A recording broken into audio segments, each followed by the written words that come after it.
Olá, pessoal. Bem-vindos a mais uma aula. Se vocês forem observar, nas aulas passadas, eu acho que na maioria das aulas eu falo um pouquinho de Parks, de Colin Parks, que é uma grande referência na área, mas hoje, né, essa aula especificamente é só um recorte, né, um pouco da teoria dele, das principais questões que ele traz. Tentei não me repetir, tentei fazer aqui um outro recorte, aprofundando principalmente o livro Amor e Perda, em que ele faz essa correlação da teoria do apego, dos estilos, do padrão de apego com as reações do luto. Apesar de que o material dele fala muito sobre o luto em si, o que é o luto, os determinantes do luto, mas que eu já trouxe nas outras aulas, né? Então, na aula de determinantes de luto, o embasamento, grande parte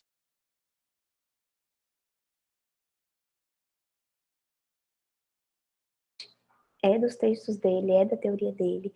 Na aula de definição sobre o luto também eu trago algumas definições dele, então eu optei por não repetir aqui, fiz um outro recorte, mas lembrando, né, que ele realmente propõe essa teoria muito ampla. Ele é atualmente uma das maiores figuras, assim, quando a gente fala do processo de luto, né? Ele é inglês, ele desenvolve diversos trabalhos, diversas consultorias na área de luto, de emergência, de crise, tem atuado aí também na pandemia.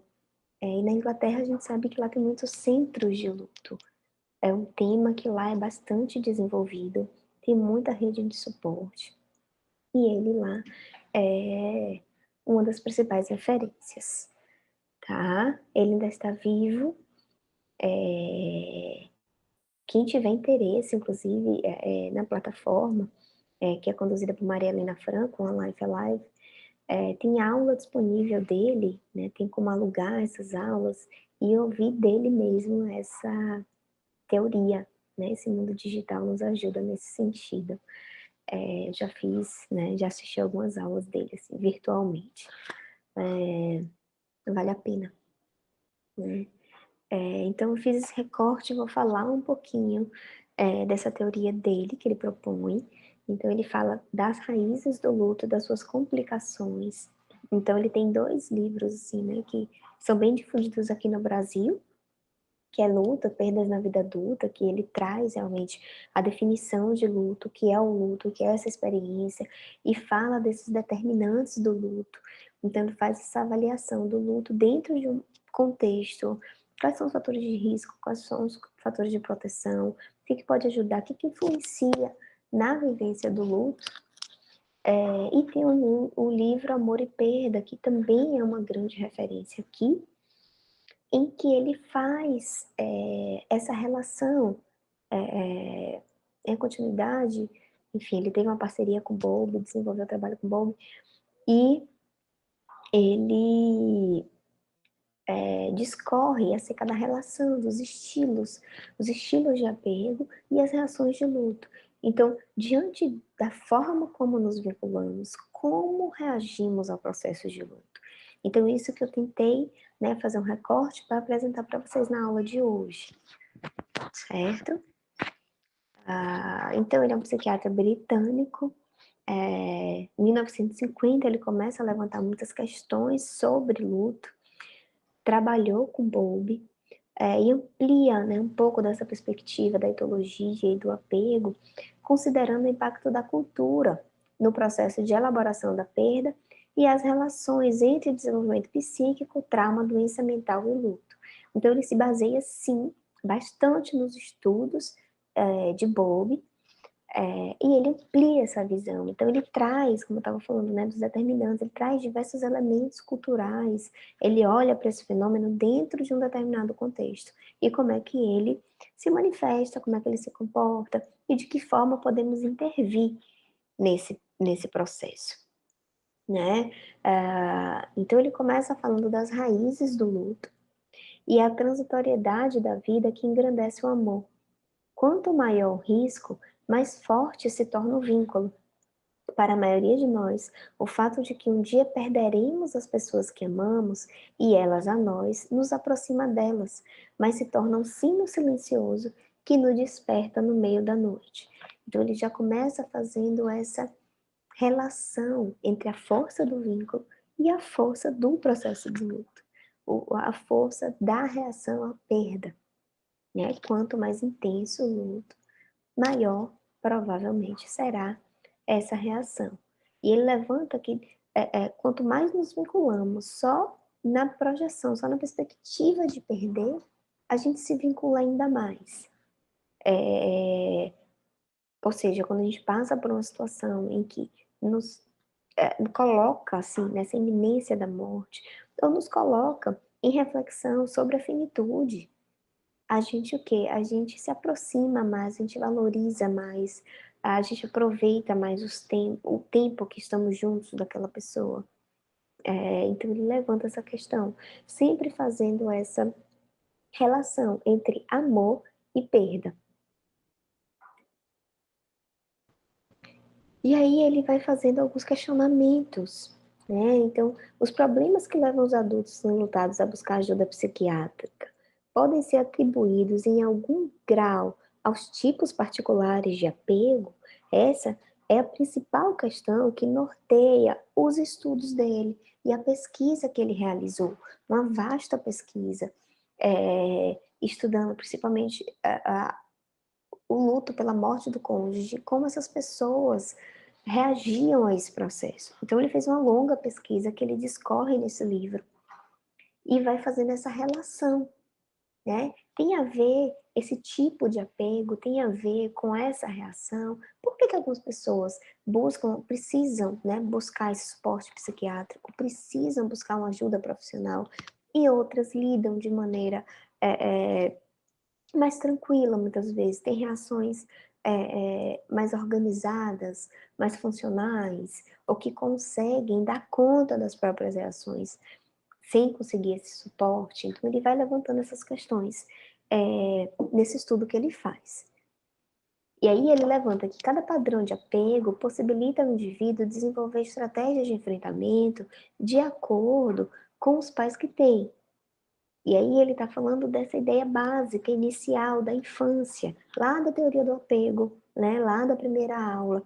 Então, esse estilo de apego que é construído nessa relação inicial com os pais, com a figura ali, cuidadora principal,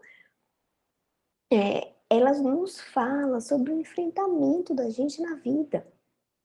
O estilo de apego, né, relembrando aqui esse modelo operacional que é internalizado da visão de si, da visão do outro, da visão do mundo, é a base para a nossa forma de enfrentar. Então, a forma como eu me vejo, como eu vejo o outro, como eu vejo o mundo, vai modelar esse processo. Vai nos dizer, por exemplo, a minha capacidade, os meus recursos pessoais de enfrentar. Vai me falar sobre a confiança que eu tenho no outro, a dependência que eu tenho do outro. Vai me falar sobre a minha capacidade de buscar ajuda quando necessário.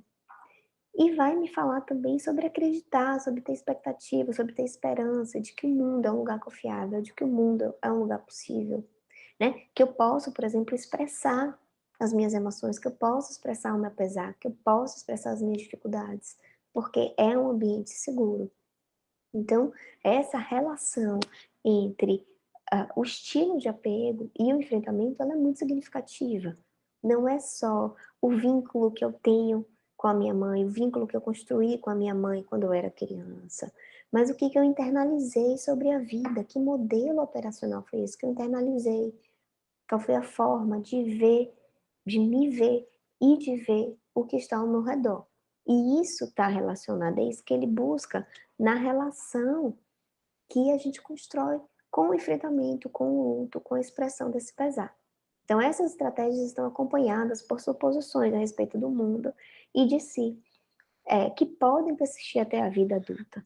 É interessante, assim, esse que podem, porque não é algo determinista, não quer dizer que o que você internalizou lá no início, você não tenha mudado até chegar à vida adulta.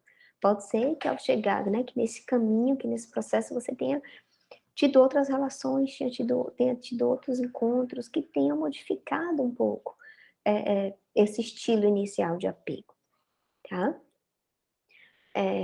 Então, quando a gente fala, né, relembrando esses estilos de apego, quando a gente fala de um padrão de apego seguro, a gente fala de uma alta confiança em si, de uma alta confiança no outro, né? O mundo é um lugar seguro. Eu sei que eu tenho com quem contar. Eu sei que eu posso demonstrar uma fragilidade. Eu sei que eu posso ter, posso demonstrar insegurança e buscar ajuda. Eu posso ser vulnerável e eu posso buscar ajuda, tudo bem, né? Eu tenho com quem contar, eu tenho para onde seguir. No estilo, no padrão de apego ambivalente, inseguro ambivalente, a confiança em si é baixa, mas há uma confiança no outro, você deposita muito no outro, mas você não confia em si mesmo. Tendem a ser relações de dependência muito grande, né? Você depende do outro para te validar, para te satisfazer, para te ajudar a dar conta, né? Você projeta no outro muita coisa, você visualiza que o outro é muito bom, que o outro é possível, eu confio, o outro vai estar ali para mim e pode se frustrar, se decepcionar muitas vezes, e não confia em si mesmo. Ou seja, você depende do outro para você funcionar. Isso tem um impacto, pode ter um impacto muito grande nas reações de luto. O inseguro evitativo, ele, ao contrário, ele tem uma alta confiança em si e uma baixa confiança no outro. Então, é aquele que evitou esse cuidador, porque esse cuidador não estava disponível. Então, ele fez o quê? Ele aprendeu a se virar sozinho desde sempre. Então, ele aprendeu a desenvolver uma confiança em si mesmo, porque ele precisou. Ele precisou dar conta de tudo. Mas, ao mesmo tempo, não confia, não tem uma segurança no outro, porque o outro nunca esteve disponível para ele, né? Então, tem uma tendência a se resolver sozinho, muitas vezes a inibir muito das suas expressões de dificuldade, de vulnerabilidade. Né? Você não pode expressar a sua vulnerabilidade, porque você confia, porque você é bom, porque você é forte, porque você dá conta sozinho de tudo. E o desorganizado, que é, né, um padrão mais complicado, digamos assim, mais raro também, mas tem uma ligação maior, né, com aspectos mais patológicos, ele não confia nem em si nem no outro, né? A confiança em si, a confiança no outro é muito baixa. Não é que não exista, né? Você fala que não existe é muito radical, mas é muito baixa, tá? Só para relembrar aqui esses padrões de apego. Então, falando do processo de luta, eu vou falar de cada estilo e do que Parkes encontrou nos estudos dele, porque ele aplicou alguns questionários, ele tem, no livro ele descreve com detalhes, eu optei por não trazer aqui, mas quem tiver interesse, né, no livro está bem detalhado, inclusive ele coloca em anexo alguns materiais que ele utilizou, então ele aplicou para entender, para explorar qual é o estilo de apego, que relação é essa, e também as relações de luto. Então, é uma pesquisa que ele explorou todos esses detalhes. E ele faz as correlações entre os diversos elementos desses questionários que ele aplicou, além das entrevistas. Eu trago aqui o resultado mais geral, o relato mais geral dessa pesquisa. Então, retomando, eu tive que pausar aqui. Ele vai descrever e ele faz essa relação. Então, eu faço esse recorte aqui dos principais resultados. Foi o que eu achei mais relevante para trazer aqui. Os principais resultados desse estudo dele, dessa relação que ele estabelece entre os estilos de apego e as reações de luto. Tá? Então, quando a gente fala de um apego seguro, são pessoas que tendem a vivenciar um sofrimento emocional menos intenso. Não é que não haja sofrimento porque você tem um apego seguro. Não, o luto envolve sofrimento sim, a perda envolve, nos exige muito. Uma perda nos exige muito, um luto nos exige muito, a gente sofre, é difícil. Falar que tem uma vivência menos intensa, não quer dizer que essa pessoa não tenha dificuldades no enfrentamento, tá certo? Mas essa menor intensidade é um reflexo da visão mais positiva sobre si e sobre os outros. Então você tem uma confiança maior em você mesmo. Você acredita mais nos seus recursos. Você se desafia mais, porque o que que o padrão de apego, retomando lá a primeira aula, o que que o padrão de apego nos fornece? Segurança. Quando a gente fala dessa segurança, não é não ter dificuldade, não é não ter desafio, não é ter alguém que faça tudo por você, não é esse sentido, né? É você ter esse porto seguro, é você ter uma confiança no outro, que tem alguém ali que pode te amparar, para que você possa explorar o mundo e que você possa se arriscar e que você possa cair, mas que se você não conseguir levantar, vai ter alguém ali que vai te dar a mão. Então essa confiança, essa segurança tende a ter um impacto sim na reação do luto, né? Tende a ter uma relação com esse processo do luto posterior na vida adulta. Que o foco é isso, é na confiança que a gente tem em si e no outro. Ou seja, eu estou passando por tudo isso, mas o mundo continua sendo um ambiente seguro. Pode abalar, a gente pode se questionar. A gente perde a nossa principal figura de apego, por exemplo, que é quem nos fornece segurança. E agora, onde é que eu vou encontrar essa segurança? Mas você tem ali uma confiança, uma visão positiva de si, e você tende a acreditar e a confiar na sua capacidade de reconstrução, na sua capacidade de ali buscar novos elementos, buscar novos recursos, se apoiar em outras coisas para conseguir dar conta do processo, tá? Isso é essa confiança, essa visão positiva de si mesmo. Então, quando a gente fala do apego seguro, a gente tem um menor, né, sofrimento emocional geral, tem uma queda nisso, e aí a gente fala de uma autoconfiança, de uma confiança no próximo, de um apego seguro quando adulto, de você ter relações de segurança e não necessariamente será uma só. Então pode ser, é muito provável que essa pessoa, mesmo vivenciando uma perda, ela tenha também a quem recorrer, ela possa buscar ajuda em outras relações. Então são relacionamentos mais harmoniosos, mais tranquilos, não tem a ambivalência e a insegurança. E isso faz com que fluam elementos e sentimentos mais leves, mais suaves. E que você, por exemplo, se permita se colocar em contato com sua vulnerabilidade, falar sobre isso e buscar ajuda. Olha, não, tá muito difícil, realmente eu tô aqui perdido, eu não sei, ao perder essa minha figura de apego, eu não sei como me reconstruir, eu não sei o que fazer. Então eu preciso buscar ajuda, né? E aí a gente fala de uma vulnerabilidade infantil baixa, de uma criança que se desenvolve com um nível de segurança mais adequado, mais elevado, em uma confiança de si mesmo, uma visão realista e passível de crédito, e uma facilidade de solicitar e aceitar ajuda, né? O que eu já falei. E isso é muito importante, porque a ideia, quando a gente fala do processo de luto, não é algo que a gente precisa viver sozinho, porque é muito pesado, é muito difícil, é muito doloroso. Muitas vezes é completamente desorganizador. É você se ver sem chão, sem ter onde apoiar. E ter alguém é muito importante. Seja uma ajuda profissional, seja uma ajuda da sua rede de apoio, seja ajuda de amigos, seja ajuda de familiares. Mas o buscar ajuda não é um sinal de fraqueza, é um sinal de força. É um sinal de reconhecer e entrar em contato com a sua própria vulnerabilidade. Então, assim, não, eu tô aqui, eu tô vulnerável, eu tô fragilizado, isso é muito pra mim, eu tô vivenciando uma crise. Tudo bagunçou na minha vida. Eu preciso de algum norte, eu preciso de algo que me organize. E aí eu busco ajuda. Isso é um fator de proteção. Isso ajuda a pessoa a lidar e a enfrentar esse processo de luto. Já quando a gente fala do estilo de apego inseguro ambivalente, a gente fala de relações mais conflituosas,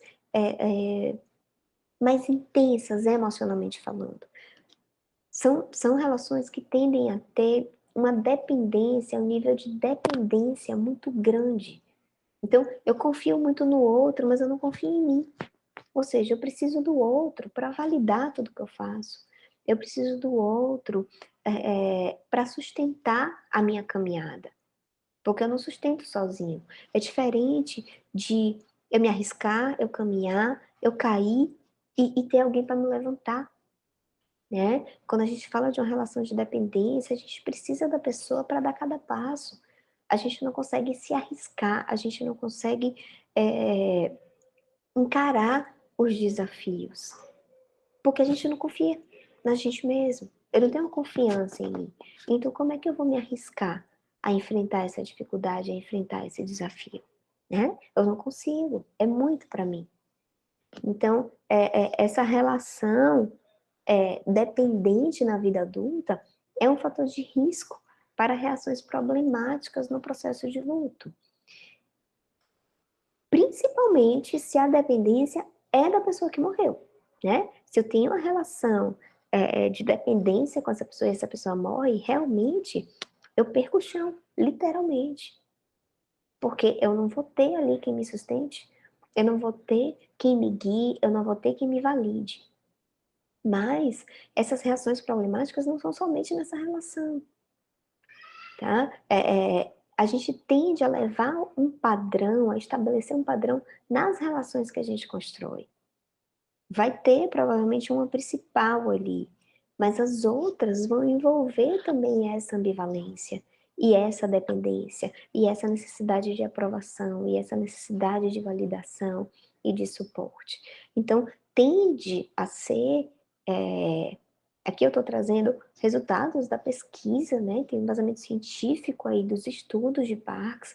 Então, tende a se observou-se nos dados, né?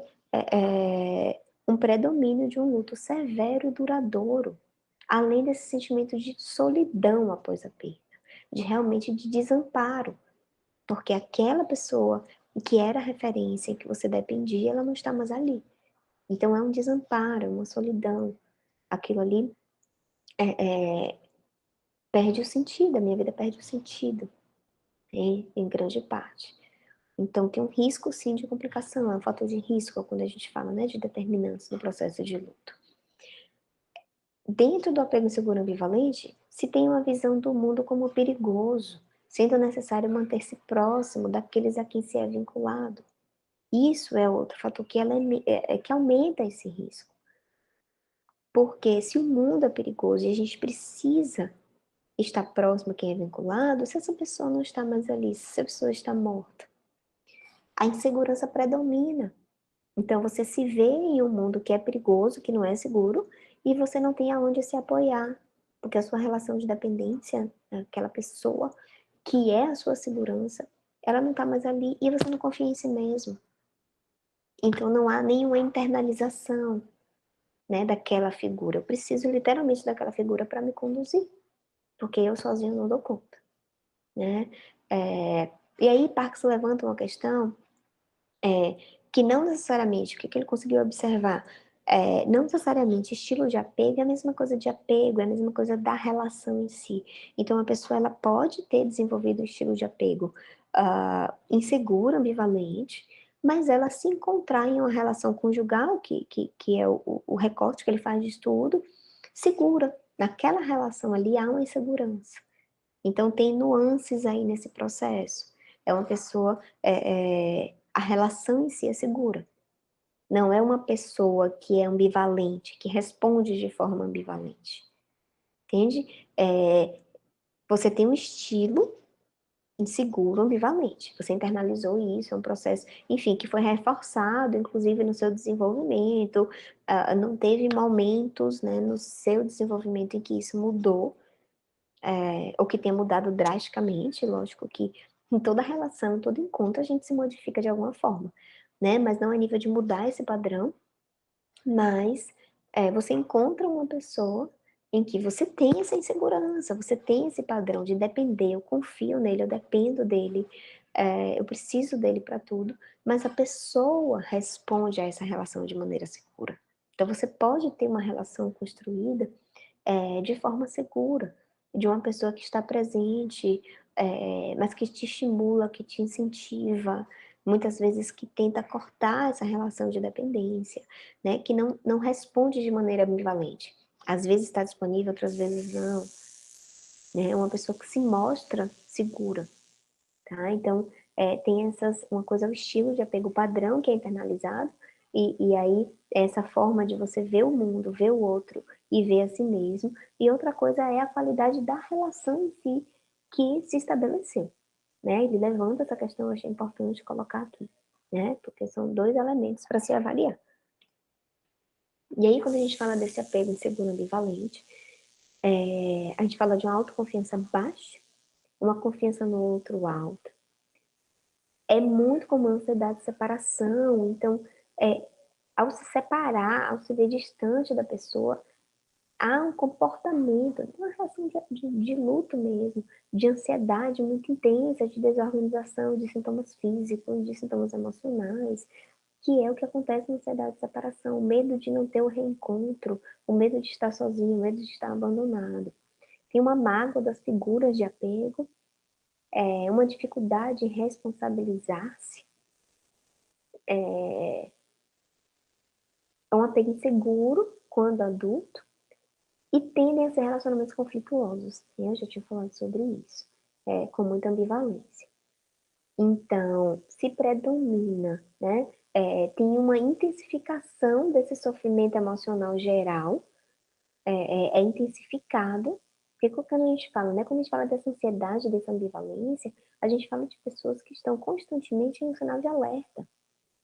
E o sinal de alerta que a ansiedade provoca, ela tem um efeito, inclusive, fisiológico muito intenso e muito grande, e cansativo e desgastante, porque é sempre naquela iminência ali de que algo vai acontecer, um receio, uma insegurança diante do futuro, não tem como confiar que as coisas vão ficar bem, é sempre aquela tensão e aquela angústia, tá? Então, intensifica esse sofrimento. Tem uma autocensura, você não confia em você, você não acredita em você, você não acha que você é capaz ou que você merece o cuidado, que você merece esse amor. Então,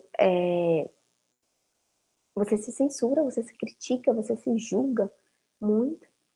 A dependência afetiva, que traz por si só também um sofrimento, você depender do outro para validar ou para conduzir as suas emoções. Uma persistência na dependência, então o que costuma acontecer num processo de luto? Você continuar dependente daquela pessoa, mesmo a pessoa estando morta.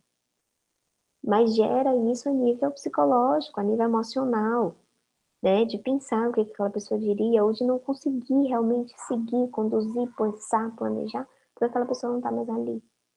Então, a gente fala de um pesar severo e prolongado. Já quando a gente fala do inseguro evitativo, tem uma autoconfiança em si alta, mas não confia no outro, né? É aquele que evitou esse contato, que evita, porque na busca por cuidado, não teve.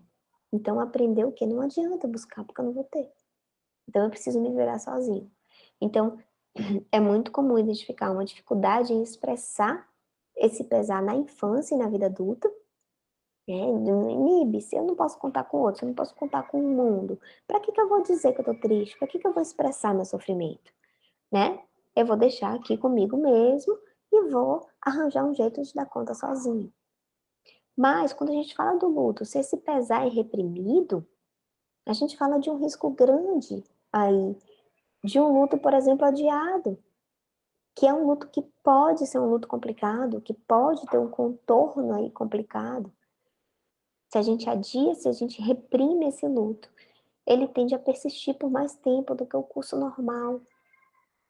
A gente adia, mas quando ele aparece, é como se fosse aquele copo d'água que vai enchendo, né? A gente, enfim, a gente finge ali que ele não tá acontecendo muitas vezes, né? Eu vou botar aqui porque eu não vou dar conta disso, né? Eu não consigo dar conta sozinha, mas eu também não vou buscar ajuda. Eu vou deixar aí. Mas aí, na nossa experiência, esse copo vai enchendo, vai enchendo, vai enchendo, até o momento que ele transborda. Ou que a gente passa por uma outra crise, passa por uma outra dificuldade, e que vai retomar todo esse sofrimento. Muitas vezes a gente se depara com uma expressão muito intensa, muito exacerbada do luto, e quando você avalia o contexto, é como se aquela expressão não coubesse ali, né. Não faz muito sentido quando a pessoa expressa, né, o significado, o sentido daquele vínculo, por exemplo, o contexto, a forma como as coisas aconteceram, né, tudo que foi possível ali. E quando você vai identificar, tem uma sobreposição. Aquela dor já não fala tanto daquela perda ali, mas fala de perdas que passaram que não foram elaboradas. Então a questão do luto adiado tem esse risco grande. E aí você vive uma sobreposição de sofrimentos, que complica o processo de elaboração. Então muito se pensa quando a gente fala desse modelo evitativo, desse padrão evitativo, de que são pessoas que não estão nem aí, que não se importa com o outro, né, que não liga, que parece insensível, mas que na verdade são pessoas que têm medo de demonstrar, porque não sente essa segurança, essa confiança no outro. Então muitas vezes é um medo do julgamento, o medo de não ser mesmo acolhido. Então, para que eu vou expressar se eu não posso confiar no outro? Se o outro não é alguém que está disponível para cuidar de mim? Então, eu não vou expressar. Mas isso é muito mais sobre o medo do que sobre não importar. Não é não haver o sentimento, é não conseguir expressar, é não acreditar que expressar é um recurso, é uma solução ou é uma possibilidade sequer. Então, é difícil aceitar o amor e procurar apoio, exatamente por essa não confiança no outro. Então tem uma autoconfiança compulsiva, muitas vezes exagerada, né, eu dou conta e é isso aí, uma desconfiança no outro, é um apego inseguro quando adulto, receio de intimidade afetiva. Então se eu não confio no outro, como é que eu me entrego para essa intimidade? Como é que eu entrego para esse sentimento, para essa emoção? Então eu prefiro me distanciar, eu prefiro evitar esse contato e essa entrega, porque eu não quero me machucar, não quero correr esse risco. E são relacionamentos também conflituosos.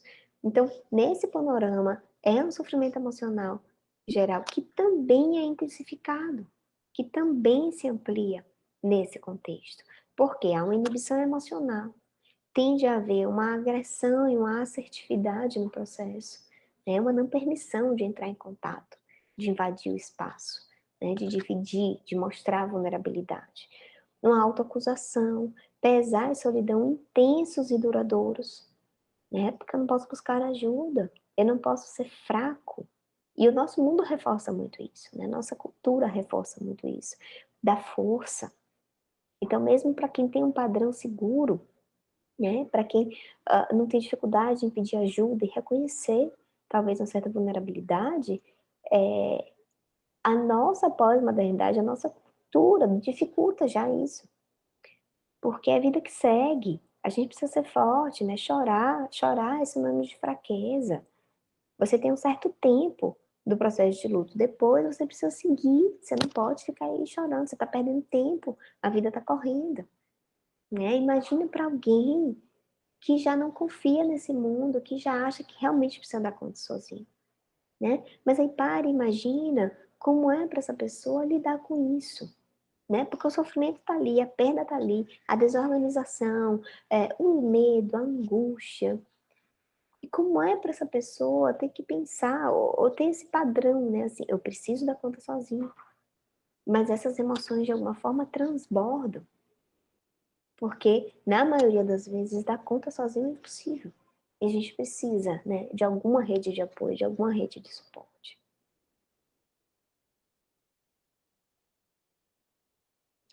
E por fim, o apego inseguro, desorganizado, é, é, são pessoas que tendem a não ter modos efetivos de enfrentamento, é confuso. Então tem um pouco de um padrão ambivalente, tem um pouco de um padrão evitativo. Realmente, né, o nome não é à toa, não é desorganizado à toa, porque não é um padrão muito bem estabelecido. Mas tem uma questão de uma impotência. Então tende a se voltar para si diante do estresse, um pouco do evitativo. Mas ao mesmo tempo tem uma ansiedade, E é o que eles trazem, né, os autores trazem, tanto Bowlby quanto Parks, que é um padrão que tem uma proximidade maior com um padrão patológico. Tanto que está muito associado a casos de abuso, por exemplo, de abandono, de morte dos pais, por exemplo, na infância, que você perde essa referência. Mas aí todas essas emoções, né, medo, vergonha, depressão, impotência, ansiedade, tudo isso leva a uma tendência a se punir. Então a pessoa se pune, ela não é capaz, ela não é boa, ela não merece, ela não sabe o que espera, né, porque ela não confia nem em si nem no outro. É a diferença dos dois. Então, ela se apoia em quê? Se ela não pode se apoiar nem em si nem no outro. Onde é que ela se apoia?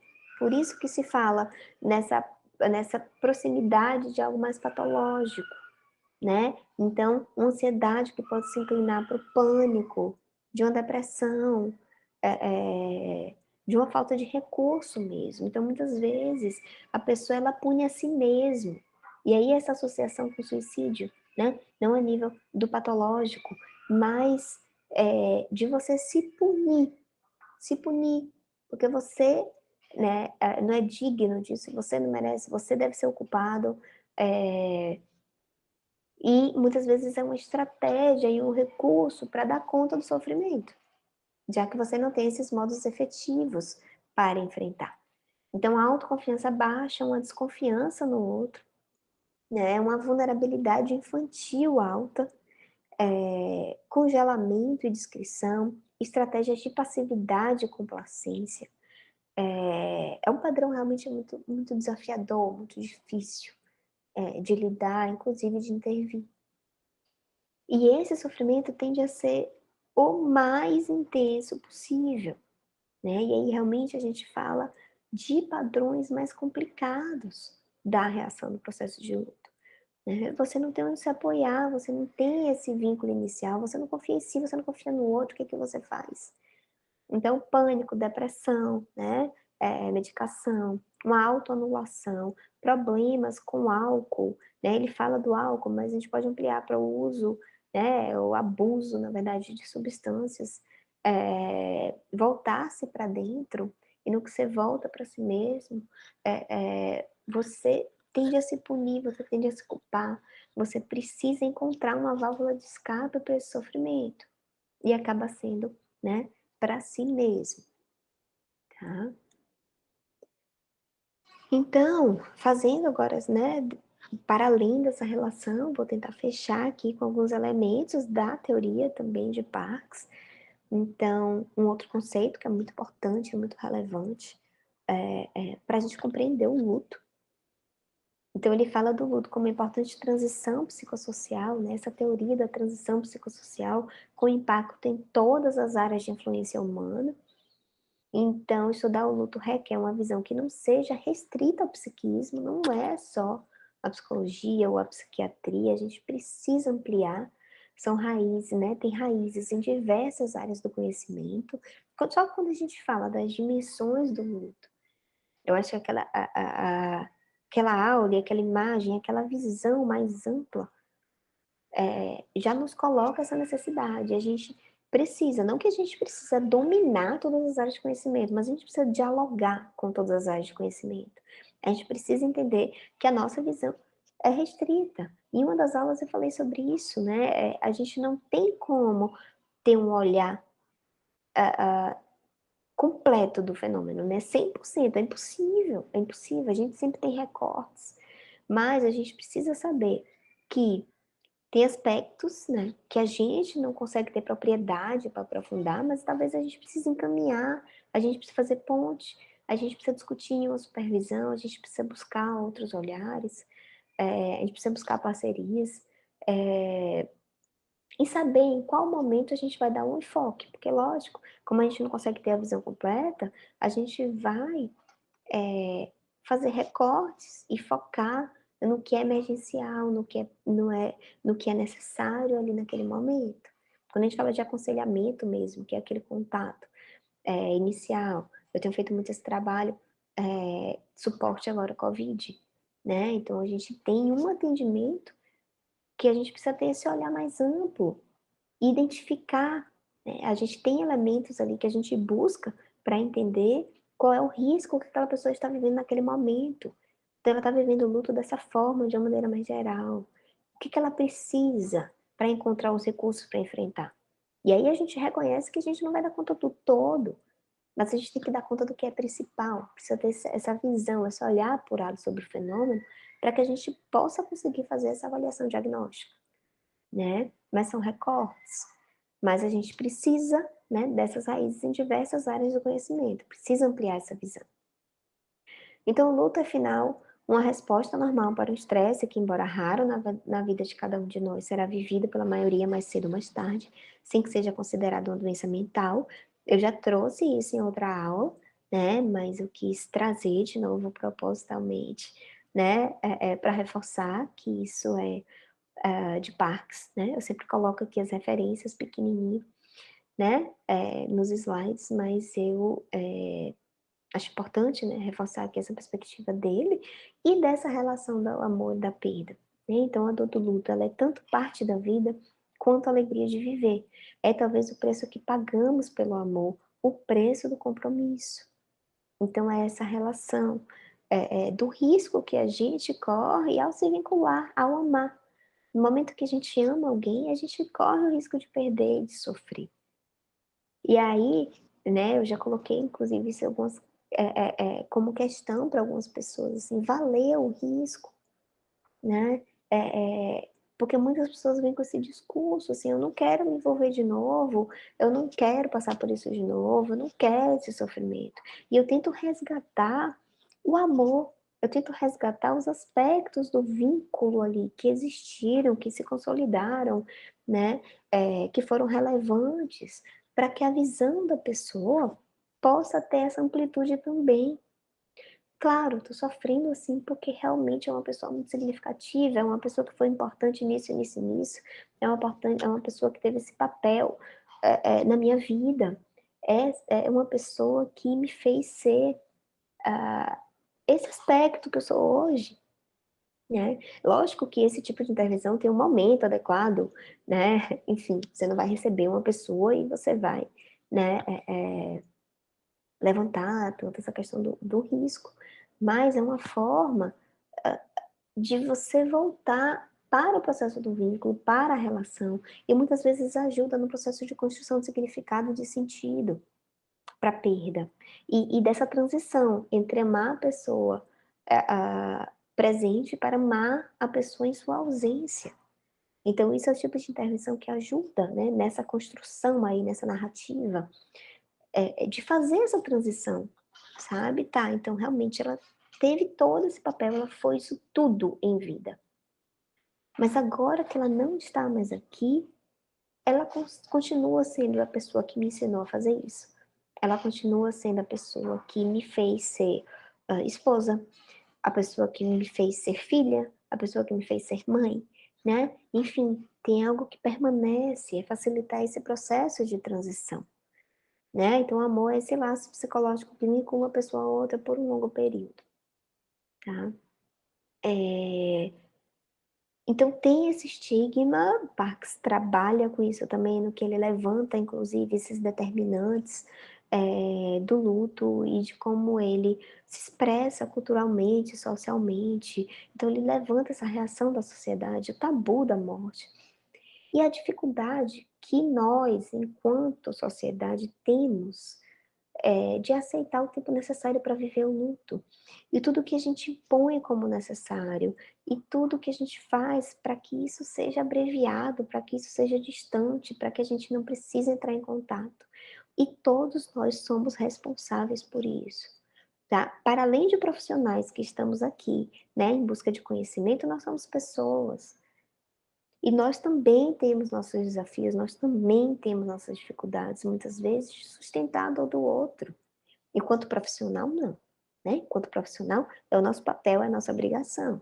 Se a gente não está conseguindo, a gente precisa de ajuda, a gente precisa de terapia, a gente precisa de supervisão, a gente precisa estudar, a gente precisa discutir, né? Mas enquanto pessoa, Muitas vezes a gente não consegue parar e escutar o que aquele outro tem a dizer. Muitas vezes a gente fala, vai ficar tudo bem, no automático. Às vezes depois a gente para e pensa, poxa, mas eu nem sei se vai ficar tudo bem, né? Aquela pessoa tá quase morrendo, por que que eu falei pra ele que vai ficar tudo bem? Né? Talvez fique tudo bem lá na frente, mas talvez não fosse aquilo que aquela pessoa estava precisando ouvir naquele momento. Talvez aquela pessoa precisasse ouvir, tá difícil, né? Mas eu tô aqui, o que que eu posso fazer por você? Né? Tá difícil, mas estamos juntos. E que muitas vezes você abre espaço para que a pessoa possa mostrar esse sofrimento, mostrar essa vulnerabilidade. Mas nós, enquanto sociedade, não sustentamos isso de uma maneira geral. E no que a gente faz, na nossa conduta, no nosso olhar, nas nossas frases acolhedoras ou nos nossos conselhos. Enquanto pessoa, tá? Eu tô falando nós enquanto sociedade, não enquanto profissionais de saúde. A gente tenta abreviar o sofrimento. A gente dá pouco espaço social para aquele sofrimento. Então, o processo de luto ele acaba sendo entendido como uma fraqueza, uma autoindulgência, um mau hábito repreensível, e não como uma necessidade psicológica, não como um processo normal que precisa ser vivido, que precisa ser enfrentado, que precisa ter ali uma elaboração cognitiva e emocional de integração à sua vida, né? Não algo que precisa ser abreviado, que precisa sumir, que precisa ser superado, né? Que precisa ser curado.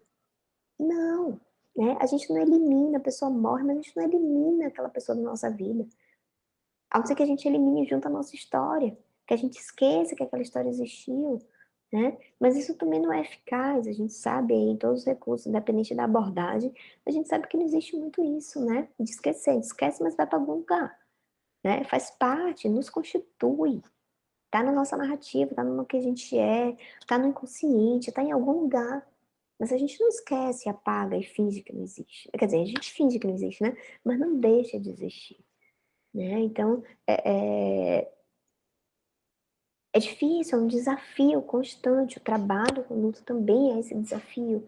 É o que eu já falei aqui algumas vezes. Muitas vezes, o que a gente faz, inclusive com o enlutado, é um trabalho de psicoeducação. Muitas vezes só de acolher e de falar realmente, o luto é isso, o luto precisa ser vivido, o que você está sentindo é normal, tá? Por mais que o pessoal diga que você precisa seguir sua vida, e que já foi, e que bola para frente, né? Não é assim. E você traz elementos do que é o processo de luto. E muitas vezes só isso é suficiente para a pessoa se sentir acolhida e ficar em paz. E não o sofrimento ir embora. Porque isso é uma coisa que eu também sempre levanto, assim, isso não é um problema que a gente vai resolver, a gente não tem como resolver esse problema, a pessoa não vai voltar, né? É aprender a viver com essa dor. Mas a gente não vai ter a solução para esse problema, mas a gente vai ajudar a pessoa a se adaptar a ele, a aprender a viver, né, com esse sofrimento. A gente não vai eliminar o sofrimento, né? Muitas vezes a gente acolhe a pessoa, poxa, realmente, eu estou em paz, eu estou sofrendo, mas pelo menos eu não estou com conflito, me questionando, achando que eu estou louco, né, achando que isso não faz sentido, achando que todo mundo lida bem com uma perda, só eu que não lido, né, achando que eu sou um ponto fora da curva, né, e a pessoa se sente ali, poxa, não, realmente faz sentido, tudo bem, eu tô sofrendo, mas traz uma leveza para o sofrimento, entende? E isso é muito desse papel social, da nossa inabilidade, enquanto sociedade, de lidar com processos de luto, de lidar com morte. E tem a ver com esse tabu, que, enfim, é um tabu que tem vários elementos aí associados. Então, Parks, ele propõe essa teoria da transição psicossocial. E um dos principais conceitos que ele traz, né, para além das definições de luto, dos determinantes e tudo mais, é o conceito de mundo presumido. E o que é esse mundo presumido? É esse mundo interno que é tido como verdadeiro. É o que a gente considera como garantido, o que é segurança, o que a gente conhece, o que a gente tem internalizado da nossa vida, das nossas crenças, dos nossos valores. A concepção sobre os nossos pais e nós mesmos, a nossa habilidade para lidar com o perigo, com o desafio, com as dificuldades, a proteção que a gente espera, Então a gente confia no outro, não confia. O que a gente espera do mundo? As cognições de que depende nosso senso de significado e propósito de vida. Então é isso, é o que a gente tem como verdadeiro, é o que pra gente faz sentido, é o que nos dá segurança, é o que nos dá uma base para o nosso dia a dia, para a gente viver. Então é a parte, né, Parks traz que é a parte mais valiosa desse equipamento mental e que é constantemente modificado pelas novas informações que são acrescentadas ou que são negadas em determinadas concepções. E aí a gente pode fazer um paralelo aqui até com Piaget, né, no processo mais cognitivista, do que a gente internaliza, do que a gente assimila, do que a gente acomoda. Então a gente assimila, a gente vai vivendo, a gente vai se deparando com várias situações e que a gente precisa acomodar ou não, né, nesse nosso equipamento mental. Então, o mundo presumido é esse recurso principal que nós temos para orientar e alcançar os nossos objetivos. E eles vão também orientar o nosso enfrentamento, a nossa forma de ver o mundo e de se deparar com a perda e de dar sentido para esse vínculo. É a base que a gente tem para o processo de construção de significado.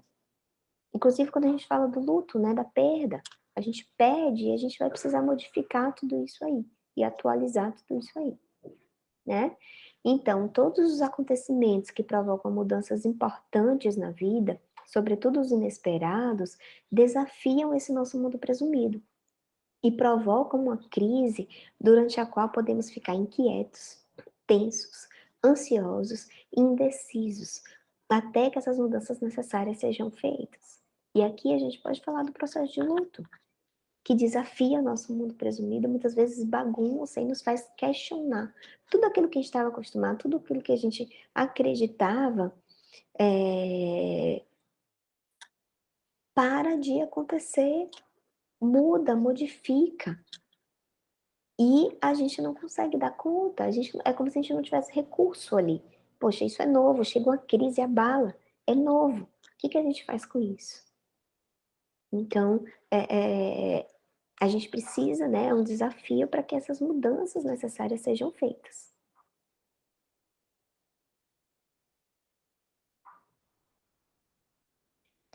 Então, essa teoria, né, da transição psicossocial, esse trabalho de reaprendizado, que são essas mudanças, o que a gente estava acostumado, que é desafiado, que a gente precisa encontrar recursos para lidar, para enfrentar, para se adaptar, né, diante da perda, Parks chama de transição.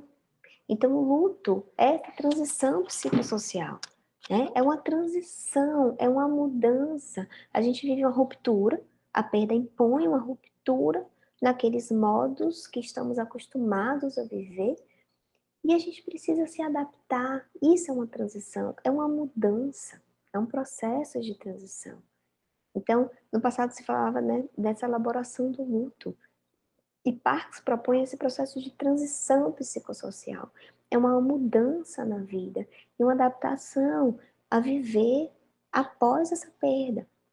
Então, esse mundo presumido, ele vai ser ressignificado, a gente vai questionar e a gente vai precisar, nesse processo de transição, encontrar novos sentidos, novos recursos, novos caminhos para se viver. E o mundo presumido é essa fonte de segurança, que muitas vezes é abalado, porque muitos elementos do mundo presumido que lhe dão segurança, muitas vezes vão ser questionados.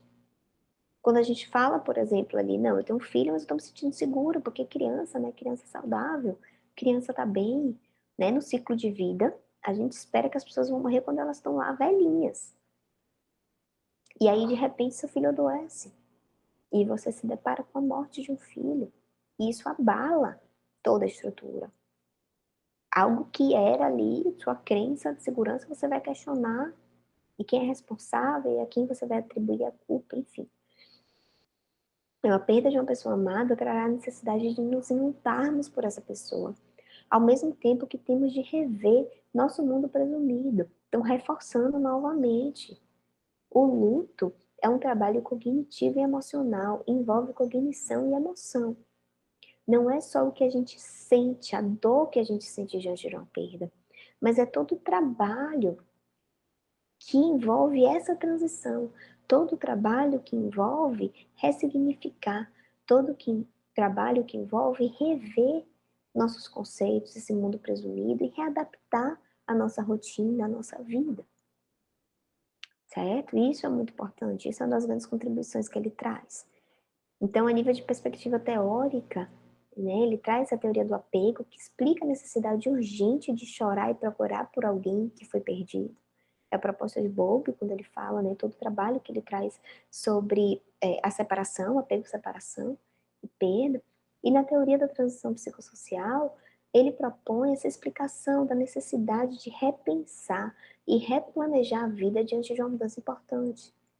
Então, não é só essa a necessidade de chorar, não é só essa emoção, mas é o que envolve também a transição em si, né? É repensar e replanejar tudo que antes era conhecido, era comum e era seguro, e que agora bagunçou, tá?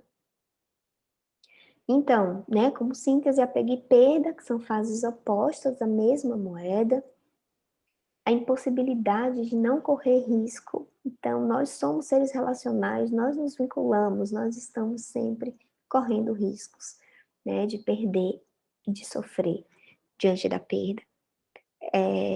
A intensidade da dor, ela está relacionada à intensidade e característica do vínculo, então tem muito essa relação, por isso que é importante a gente compreender o vínculo em si. E a intensidade da dor, ela sempre será singular àquele que a sente, tá? A gente pode falar de padrões, a gente pode falar de elementos mais gerais, mas a intensidade da dor, o processo do luto, ele é e sempre será singular e individualizado. Aí só para fechar, né, eu quis trazer aqui uma das frases, inclusive, que ele fecha o livro, mas que eu achei muito significativa, né, como síntese. Parece que o amor e a perda fornecem um ponto e o, deixa eu tirar aqui, e o contraponto de uma sinfonia cujo primeiro movimento dá o tom da cor e dos sentimentos de tudo que virá. Movimentos bem-sucedidos introduzem novos temas que podem desafiar, recolocar ou desenvolver os velhos temas, mas não podem apagá-los. A ordem se alterna com o caos, conforme a música da vida progride, e o todo se move com direção a algum tempo de resolução que, na grande música, é sempre inesperado, sutil e profundamente comovente.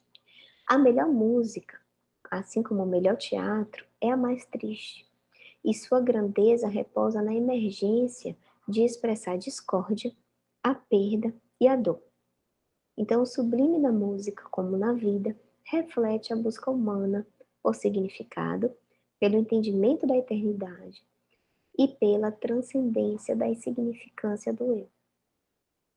Então, quem quiser se aprofundar, vale muito a pena, né, ler os livros dele e buscar mais materiais, né, que possam complementar essa aula. Quem quiser pode me falar que eu posso indicar, tá? Esses materiais.